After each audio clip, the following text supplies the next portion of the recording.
গতকালকে গণহত্যার অভিযোগে আন্তর্জাতিক অপরাধ ট্রাইব্যুনালে একটি অভিযোগ দায়ের করা হয়েছে এবং গতকালকেই সেই অভিযোগটি একটি মামলা হিসাবে রেজিস্টারভুক্ত হয়েছে, যেটাকে বলে কমপ্লেন্ট রেজিস্টার নাম্বার, যেটা নাম্বার পড়েছে 127 তারিখ 14/8/2024। তদন্তকারী কর্মকর্তা নিয়োগ করার পরে ওনারা অলরেডি তদন্ত কাজ শুরু করেছেন।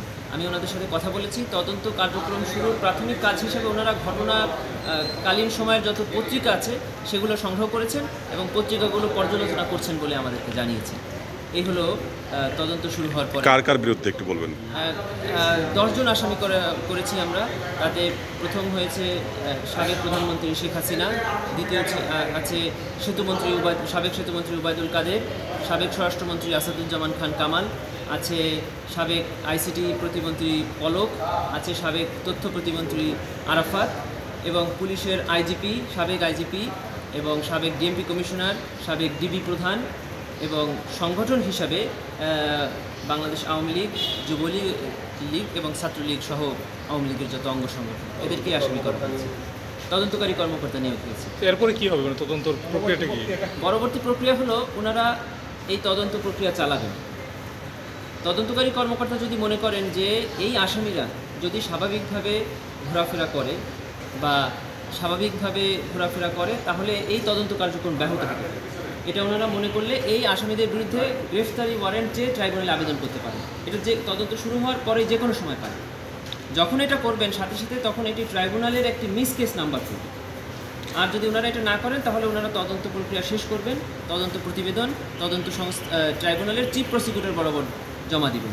তদন্ত প্রতিবেদন পেয়ে চিফ প্রসিকিউটর এটাকে একটি ফর্মাল চার্জ আকারে ট্রাইব্যুনালে দাখিল করবেন এবং ট্রাইব্যুনালে দাখিল করার সাথে সাথে বিচার কার্যক্রম শুরু হয়ে যাবে। এটাই হলো ট্রাইব্যুনালের কাস্টমস, যেটা এতদিন হয়ে আসছে এবং এটাই। এই অপরাধের শাস্তি কি আছে? এই অপরাধের শাস্তি মৃত্যুদণ্ড এবং ইতিমধ্যে ট্রাইব্যুনালে যে 56টি রায় হয়েছে তার বেশিরভাগই মৃত্যুদণ্ড হয়েছে। কয়েকজনকে মৃত্যুদণ্ড দেওয়া হয় নাই, সেটি অবজারভেশনও দিয়েছেন কেন মৃত্যুদণ্ড দেওয়া হলো না। এবং এই ধরনের অপরাধের সারা পৃথিবীব্যাপী এই অপরাধগুলোকে হেনিয়াস অফেন্স বলা হয়েছে, যে এটি একটি সাধারণ অপরাধ নয়। এগুলোকে বলে সিস্টেম ক্রাইম। কোনো টার্গেটেড পিপুলকে অ্যাট্রাক্ট করে যখন এই ধরনের হত্যাকাণ্ড চালানো হয়। দেখেন কালকে যে এই দিনগুলোতে যারা নিহত হয়েছে তাদের সাথে কিন্তু এই পুলিশ সদস্য বা আওয়ামী লীগের অন্য কোনো শত্রুতা নেই। শত্রুতা একটাই, যে তারা বৈষম্য বিরোধী ছাত্র আন্দোলনের সাথে জড়িত। এই বৈষম্য বিরোধী ছাত্র আন্দোলনের একজন কর্মী বা সমর্থক হওয়ার কারণেই তাদেরকে অ্যাটাক করা হয়েছে। এই কারণেই আমরা বলছি এটা টার্গেটেড পিপুলকে যখন হত্যা করা হয় বা টার্গেট করা হয় তখনই এটাকে গণহত্যা হিসাবেই, জেনোসাইড হিসাবে এর বিচার। আমি আমার যে দরখাস্ত জমা দিয়েছি ট্রাইব্যুনাল তদন্ত সংস্থায়, সেখানে আমি বেশ কিছু পত্রিকা দেখা দিয়েছি। তার মধ্যে একটি পত্রিকায় এভাবে নিউজ করা হয়েছে, একজন পুলিশ অফিসার স্বরাষ্ট্রমন্ত্রীকে ভিডিও দেখিয়ে বলছেন যে স্যার, যেটাকে গুলি করে মেরে ফেলি ও মরে যায়, কিন্তু ওর পাশেরগুলো আর যায় না, ওর পাশেরগুলোও দাঁড়িয়ে, কীভাবে এদেরকে সরিয়ে দিই।